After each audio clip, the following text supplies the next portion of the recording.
બધાને જય માતાજી, જય માં મોગલ ને અમાર 2 દિવસથી વરસાદ નહીં ને વરાપી ગયો ને આ કપાસ છે કે હવે વીણવાનો. આર્યનભાઈ ને મારા બાપા છે કે આટો મારવા આવ્યા ખેતરમાં આટો મારવો જ પડે ને કઈની ફૂઈ નગી કા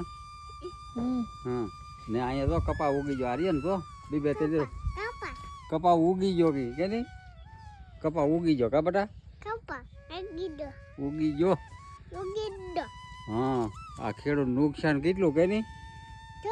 ફળો હા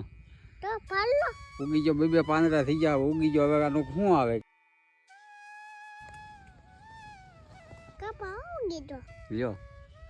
અમારા ખેતરમાં અવડો અવડો કપા થઈ ગયો ને જ્યારે કપાસ સોંપીએ ને તારે આપણે એમ હોય કે કપાસ સોંપીએ તો ખાલું ન પડવું જોઈએ ને અત્યારે આમ કપાસા ઉગી ગયા કાલામાં ને આને વીણીએ તોય ત્યાંનો ભાવ તો કાંઈ આવે નહીં ને તો વીણવો તો જો હેતી તો હવે કાલથી વીણવાનું શરૂ કરી દેવું ને સારું જ બધાને જય માતાજી.